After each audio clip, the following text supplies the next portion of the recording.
Você acha que o dinheiro que está na sua conta é segurança. Você olha o saldo todo mês, vê o número lá e sente aquela sensação de que está protegido, que está no controle, que fez a coisa certa. Eu entendo esse sentimento, já tive ele. E é exatamente por isso que preciso te dizer uma coisa que ninguém te conta com clareza. Dinheiro parado não é proteção, é ilusão de proteção. E existe uma diferença boa entre as duas coisas. Quando comecei minha jornada no mercado, ainda jovem, trabalhando como extinto cargo de office boy, depois como auxiliar numa corretora lá em São Paulo, eu achava que guardar dinheiro era o suficiente, que poupar era sinônimo de segurança.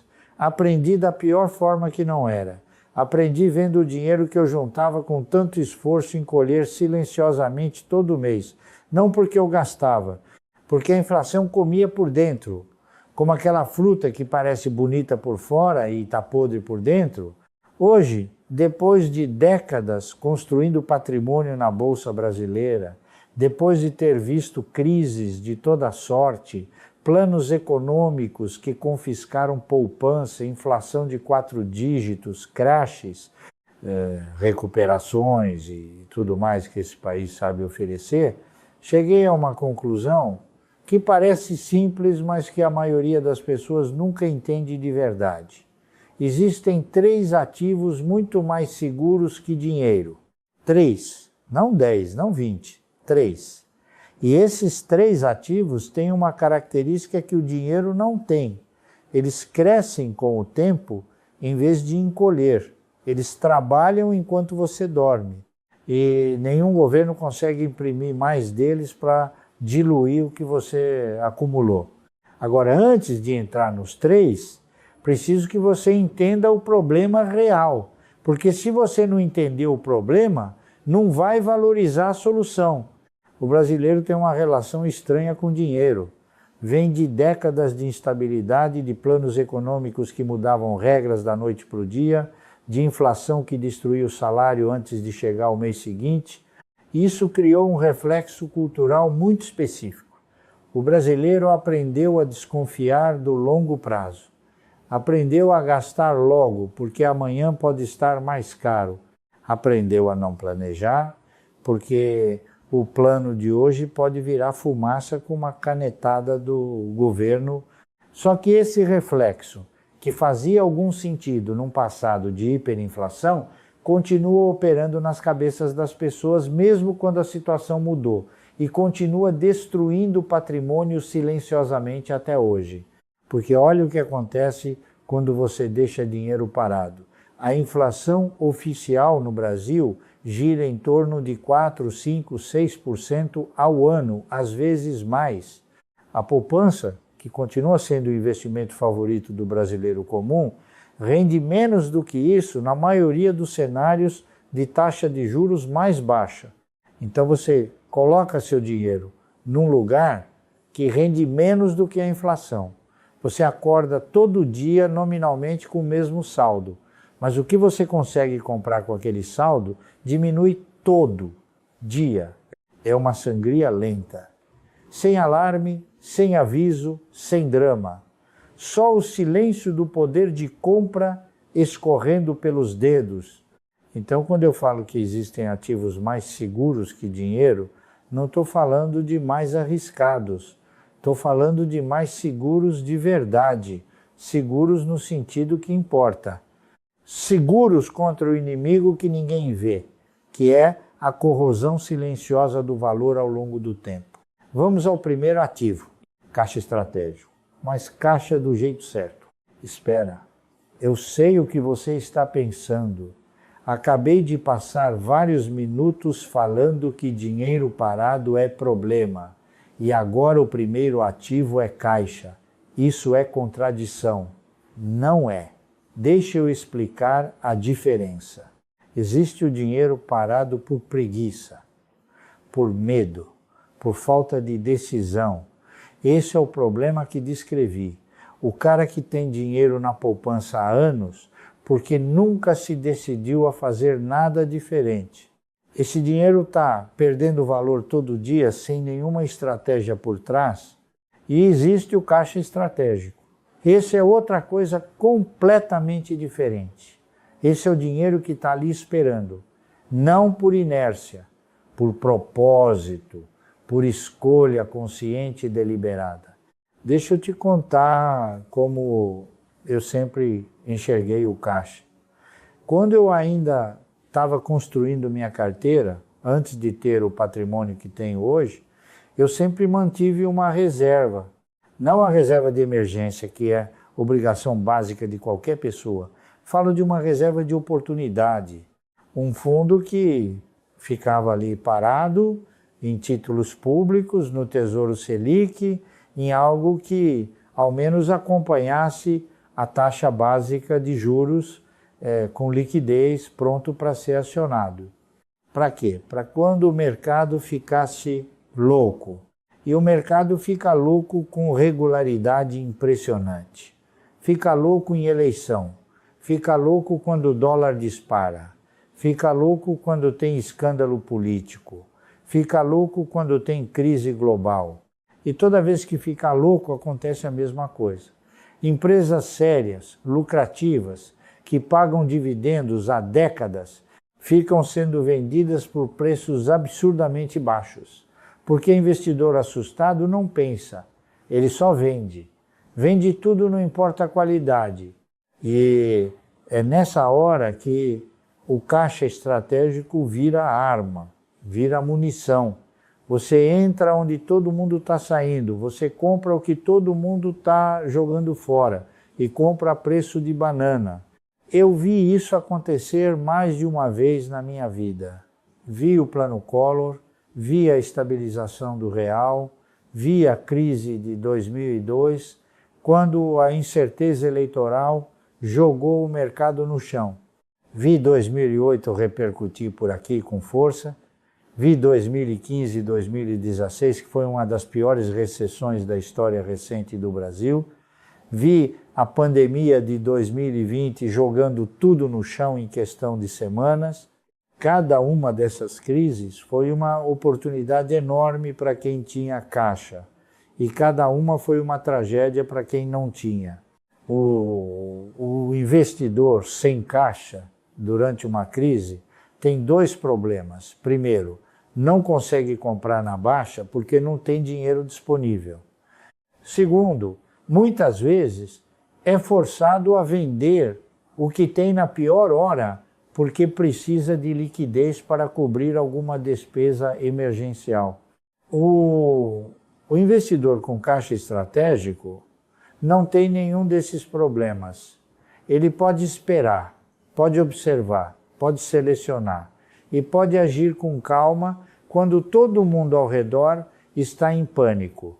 Caixa, portanto, não é covardia, não é indecisão, não é o cara que tem medo de investir. Caixa é posição, é pólvora seca, é o que separa o investidor que reage do investidor que escolhe. Agora, caixa estratégico não significa qualquer dinheiro em qualquer lugar. Significa dinheiro em instrumentos específicos. Tesouro Selic, que tem liquidez diária e acompanha a taxa básica de juros. Fundos de renda fixa referenciados ao CDI, que fazem o mesmo. Esse dinheiro não está parado, está rendendo, está se protegendo da inflação, pelo menos parcialmente, e está disponível quando você precisar acionar. A pergunta prática é quanto manter em caixa estratégico. Não existe resposta única. Depende do seu momento de vida, do tamanho da sua carteira, do quanto você já tem em ativos que geram renda. Mas uma referência que faz sentido é entre 10% e 20% do patrimônio total, menos que isso. E você pode ficar sem munição quando precisar. Mais que isso, por tempo demais, e a inflação começa a cobrar o preço. O ponto central é este. Caixa estratégico não é o destino, é o meio. É onde seu dinheiro espera a próxima oportunidade real. E as oportunidades reais, no Brasil, nunca demoram muito para aparecer. Vamos ao segundo ativo, e esse aqui é onde o jogo de verdade acontece. Participação em bons negócios que pagam dividendos. Quando eu digo isso, muita gente ouve ações e entra em pânico, porque foi criado um mito no Brasil de que bolsa é jogo, é cassino, é para quem tem estômago de aço e tempo livre para ficar olhando o gráfico. Esse mito é conveniente para quem vende outros produtos financeiros e é destruidor para quem acredita nele. Deixa eu te contar o que eu de fato compro quando compro uma ação. Eu compro um pedaço de um negócio real, uma empresa que existe, que vende produto ou serviço, que tem clientes, que tem funcionários, que emite nota fiscal, que paga imposto, que fecha o balanço todo trimestre.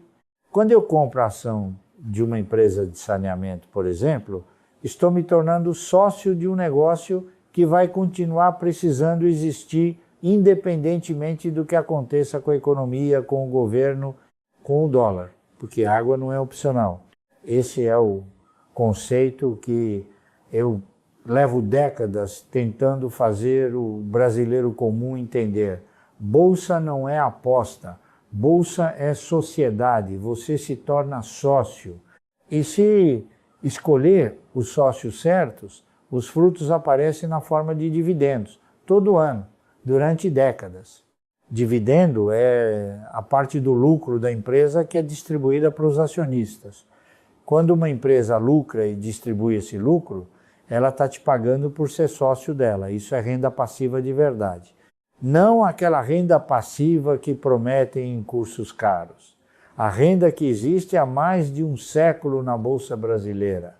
A renda que não depende de você fazer nada depois que compra.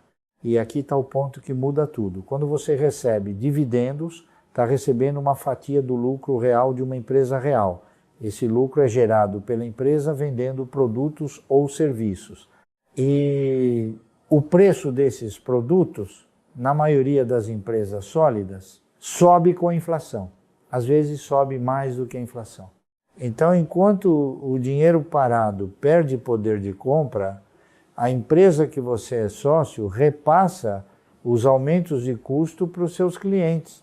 O lucro dela cresce, os dividendos que ela paga crescem e o valor do que você tem cresce junto. Isso é proteção contra a inflação de verdade. Não é garantia, não existe garantia em investimento, mas é um mecanismo que funciona estruturalmente. Agora, qual empresa comprar? Essa é a pergunta que todo mundo faz. E é também a pergunta errada, porque antes de qual empresa, a pergunta certa é qual tipo de empresa? Eu passei décadas desenvolvendo um critério simples. Chamo de empresas essenciais.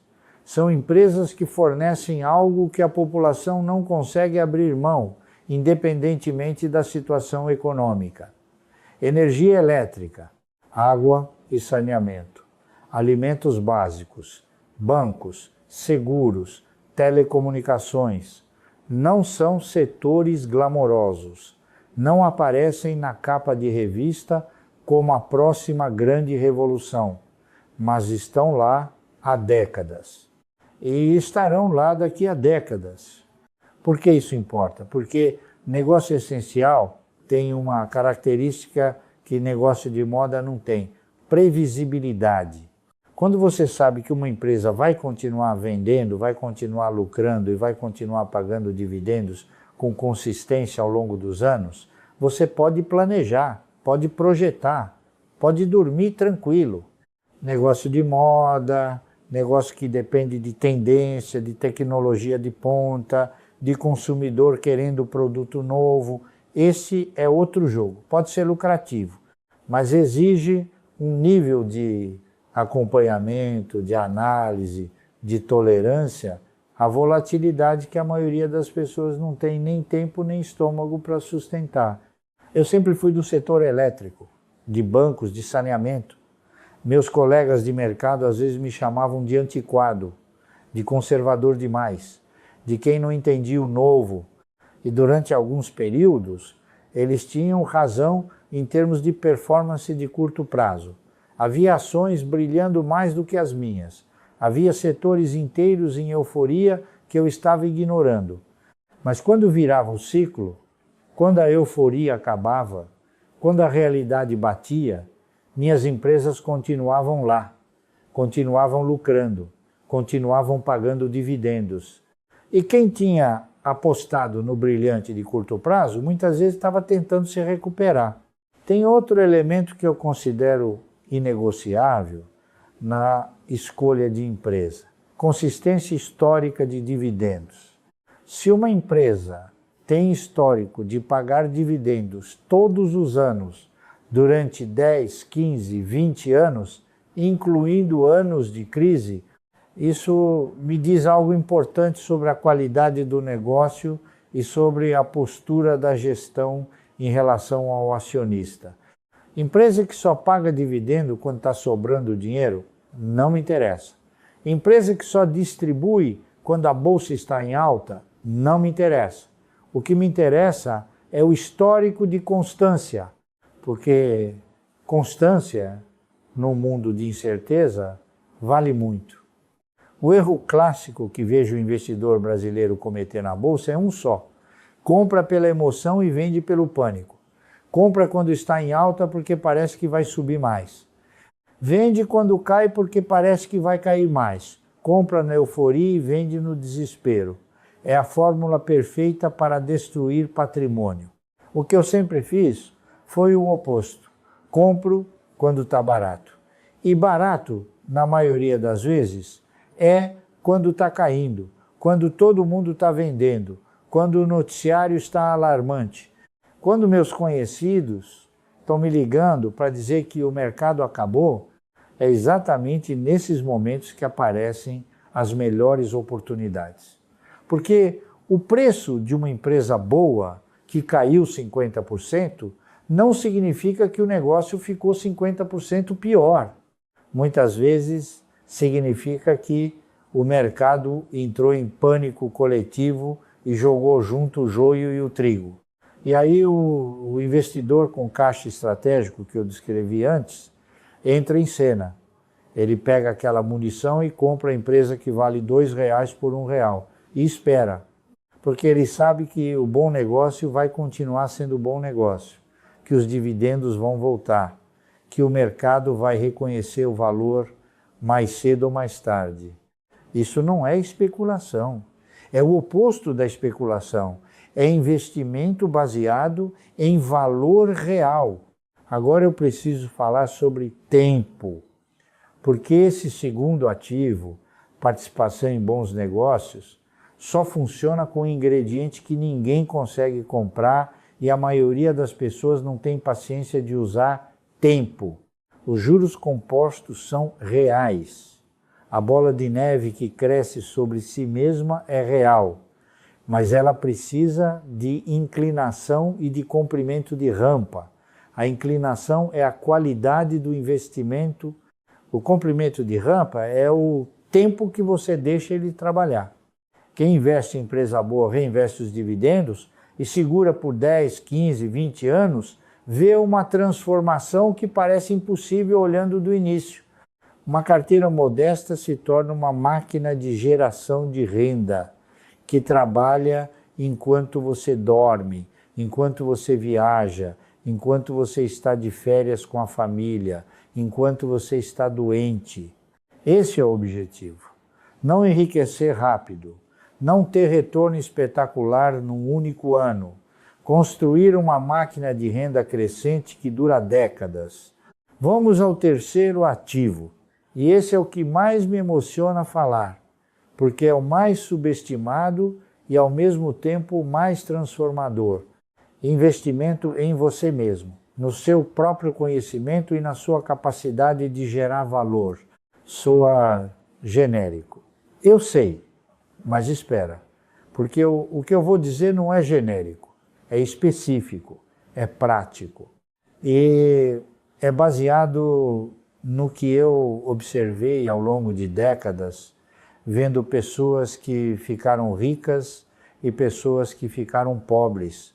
Quando eu era menino, engraxando o sapato no braço, eu observava os adultos ao redor e percebi algo que ficou na minha cabeça para sempre. Havia dois tipos de pobre. O pobre que achava que ia ser pobre para sempre e o pobre que estava aprendendo a não ser mais pobre. O primeiro tipo reclamava, culpava, esperava. O segundo tipo lia, perguntava, estudava, observava. E gradualmente, com o tempo, o segundo tipo deixava de ser pobre. Eu escolhi ser o segundo tipo, não porque era esperto, não porque tinha mais força de vontade, mas porque entendia, mesmo sem ter vocabulário para isso na época, que a minha capacidade de gerar valor no mercado era o único ativo que nenhuma crise podia me tirar. Dinheiro pode ser perdido, ações podem cair, empresas podem quebrar, mas o que você sabe, o que você aprendeu, a capacidade que você desenvolveu de entender negócios, de analisar balanços, de identificar oportunidades onde outros veem perigo, isso ninguém tira. Mais do que isso, conhecimento gera juros compostos do mesmo jeito que dinheiro gera. Quanto mais você aprende, mais fácil fica aprender mais. Quanto mais você entende do mercado, mais rápido você identifica as oportunidades. Quanto mais você desenvolve julgamento ao longo dos anos, melhor se torna esse julgamento e tem uma consequência prática muito concreta que a maioria das pessoas ignora. Quem investe em conhecimento financeiro de verdade, não o conhecimento raso de quem lê um artigo e já quer especular, mas o conhecimento sólido, aquele que leva anos para construir, esse investidor fica cada vez mais imune às armadilhas do mercado. Porque as armadilhas existem, são sofisticadas, são constantes, são projetadas para separar o investidor mal informado do seu dinheiro, a promessa de retorno rápido. O guru das redes sociais que fez fortuna em 6 meses, o ativo da moda que todo mundo está comprando, a dica quente que chegou pelo grupo de WhatsApp, o fundo exclusivo que promete rentabilidade acima da média sem risco. Essas armadilhas funcionam porque exploram exatamente o que a falta de conhecimento cria: medo de ficar de fora, ganância de resultado rápido, insegurança para dizer não. Quem tem conhecimento sólido não cai nessas armadilhas. Não porque é arrogante, não porque se acha melhor, mas porque já viu o roteiro antes, já sabe como termina e prefere o caminho chato, lento e confiável. Agora, conhecimento sozinho não basta, precisa vir acompanhado de algo que é ainda mais raro: temperamento. Temperamento é a capacidade de fazer a coisa certa mesmo quando tudo ao redor está empurrando para fazer a coisa errada. Temperamento é segurar o investimento quando o mercado está caindo e todo instinto grita para vender. Temperamento é não comprar na euforia quando todo mundo está eufórico. Temperamento é ter paciência quando o resultado está demorando. Temperamento é dizer não para oportunidades que parecem brilhantes, mas que você não entende. Esse temperamento não vem do nada. Ele é construído com leitura, com experiência, com erros que você analisa em vez de esquecer, com crises que você atravessa sem sair do plano, com anos de observação do mercado e de si mesmo. E aqui está o ponto central que quero que você leve desta parte. O maior inimigo do investidor não é a inflação, não é a taxa de juros, não é o governo, é o próprio investidor, são as suas próprias emoções, tomando decisões financeiras no lugar da sua razão. Quanto você investe em entender o seu próprio comportamento financeiro, em entender como suas emoções interferem nas suas decisões, em construir sistemas que te protejam de você mesmo nos momentos de pânico ou euforia, esse investimento paga dividendos para o resto da vida. Deixa eu falar sobre o segundo componente desse terceiro ativo, que é tão importante quanto o conhecimento técnico. Rede de qualidade. Não estou falando de networking, aquela palavra que virou moda e que todo mundo entende como trocar cartão de visita em evento. Estou falando de pessoas que te desafiam, que te fazem perguntas que você não teria feito a si mesmo, que têm perspectivas diferentes das suas, que enxergam o que você não enxerga. Durante toda a minha trajetória, as melhores decisões que tomei raramente foram tomadas em isolamento. Foram tomadas depois de conversas, às vezes com pessoas que sabiam mais do que eu sobre determinado setor, às vezes com pessoas que sabiam menos, mas que faziam a pergunta certa sem saber que era a pergunta certa. A ingenuidade de quem está começando, às vezes ilumina exatamente o que o especialista já deixou de ver porque deu como certo. O que você constrói como rede ao longo dos anos, as relações de confiança e respeito mútuo, o acesso a perspectivas que enriquecem sua análise, isso tem valor que não aparece em nenhum balanço, mas aparece nos resultados ao longo do tempo.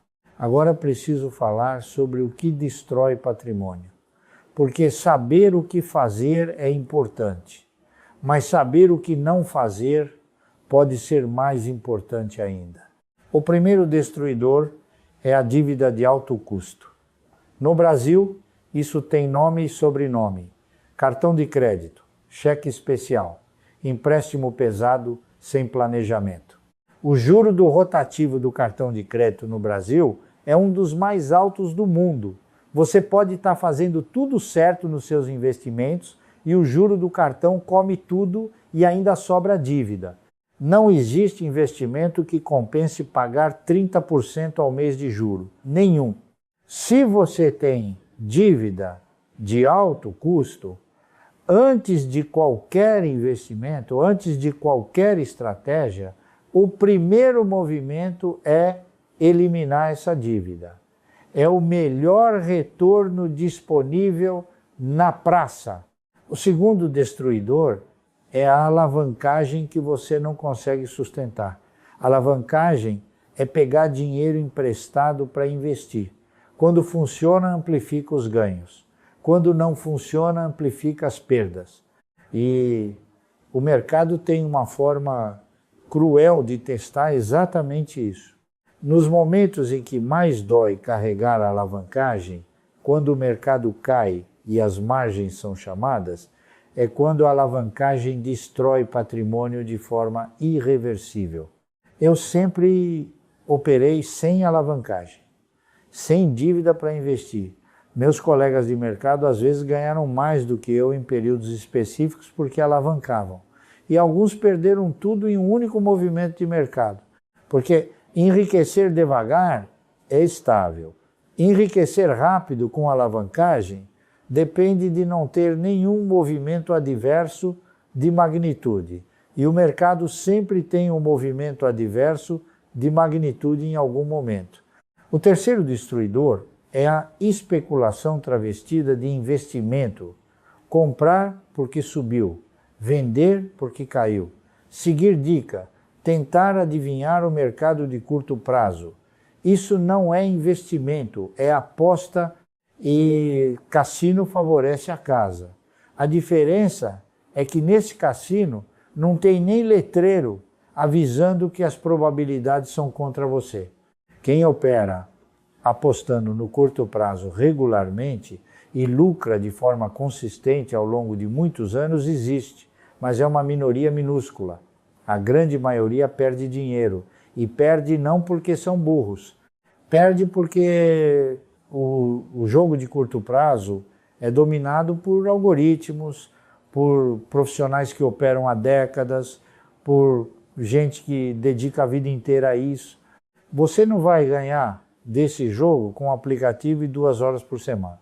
O jogo que você pode ganhar é o jogo longo, o jogo de selecionar empresas boas, comprar na hora certa, segurar por anos, reinvestir os dividendos e não atrapalhar o processo. Esse jogo o pequeno investidor pode ganhar. E muitas vezes ganha mais do que os profissionais, justamente porque não precisa bater meta mensal, não tem chefe cobrando o resultado todo trimestre e pode segurar por quanto tempo precisar. O quarto destruidor é fazer coisas que você não entende.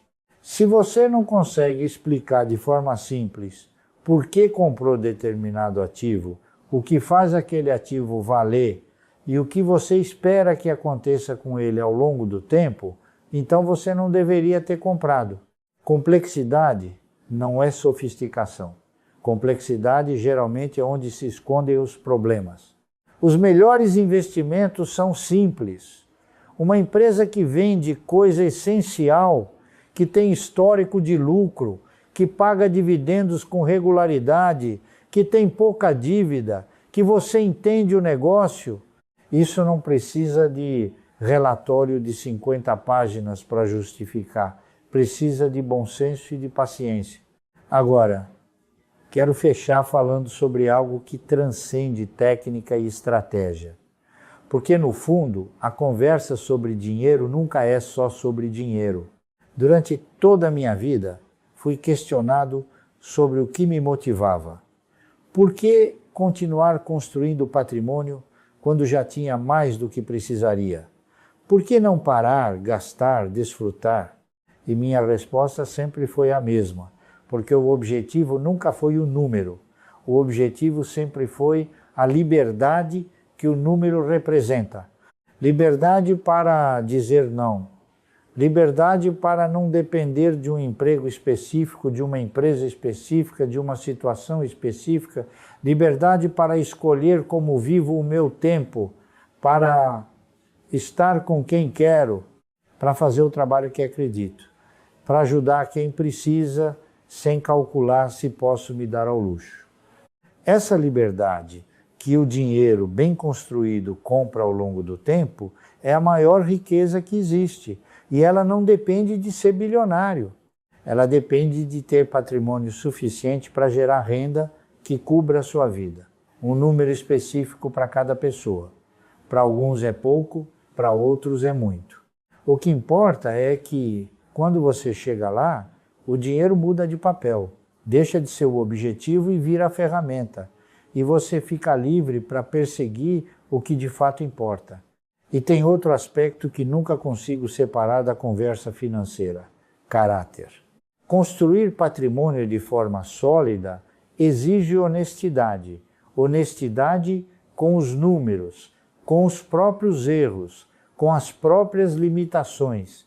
Quem mente para si mesmo sobre as próprias finanças, que gasta mais do que admite, que investe sem entender e finge que entende, que ignora os sinais de alerta porque é desconfortável enxergá-los, esse alguém não constrói patrimônio sólido.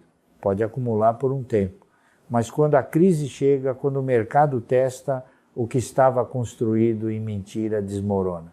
Quem constrói com honestidade, com transparência, com consciência real das próprias escolhas e das consequências delas, esse alguém tem fundação. E fundação, quando o vento vem forte, é tudo. Então, os 3 ativos que descrevi hoje: caixa estratégico, participação em bons negócios com dividendos e investimento em você mesmo. Eles não são só estratégias financeiras, são formas de viver, são formas de se relacionar com o dinheiro, com o tempo, com as oportunidades, com os riscos. Caixa estratégico te ensina a paciência, te ensina a distinguir oportunidade de urgência, te ensina que esperar, quando se espera com propósito, é ativo, não passivo. Participação em bons negócios te ensina a pensar como dono, te ensina a olhar além do preço para o valor, te ensina que o longo prazo não é uma abstração para quem não tem coragem de agir no curto. É a única janela temporal em que os juros compostos mostram o que são capazes de fazer. E investimento em você mesmo te ensina que o maior ativo de qualquer portfólio é o ser humano que toma as decisões, que o conhecimento composto ao longo dos anos transforma a qualidade de todas as outras decisões. Que temperamento e caráter, construídos com consciência e com tempo, protegem mais do que qualquer diversificação de carteira. Muita gente que vai ouvir isso vai concordar, vai balançar a cabeça, vai sentir que faz sentido e não vai mudar nada, porque mudar é difícil, porque a inércia é poderosa, porque é mais fácil continuar fazendo o que sempre fez e reclamar dos resultados do que enfrentar o desconforto de mudar o padrão. Mas uma minoria vai ouvir isso e vai agir, vai abrir a conta no Tesouro Direto ainda hoje. Vai começar a estudar empresa por empresa, setor por setor, com paciência de quem sabe que está construindo algo que vai levar anos. Vai cortar um gasto supérfluo e direcionar o dinheiro para a própria educação financeira. Vai agir e essa minoria, daqui a 10 anos, vai estar num lugar completamente diferente. Não porque teve sorte, não porque o mercado cooperou, mas porque tomou decisões diferentes, repetiu essas decisões por tempo suficiente e deixou o tempo e os juros compostos fazerem o trabalho pesado. Comecei engraxando sapato no braço, sem herança, sem rede, sem padrinho, com a consciência de que o único capital que eu tinha era a minha capacidade de aprender e de trabalhar e construir, ao longo de décadas, um patrimônio que nenhuma crise derrubou. Não porque fui brilhante, porque fui consistente, porque fui honesto, porque respeitei princípios quando era difícil respeitá-los. Esses princípios não são meus. Eles existem há mais tempo do que eu. Vão existir depois de mim. São baseados em como as empresas funcionam, em como os mercados se comportam ao longo do tempo, em como o ser humano reage ao medo e à ganância e em como você pode se proteger dessas reações em si mesmo. Dinheiro não é segurança. Nunca foi. O que dinheiro pode comprar quando usado com sabedoria é o caminho para a segurança. E esse caminho passa pelos 3 ativos que descrevi hoje. Agora você sabe, o que você faz com isso é a sua escolha. Sempre foi.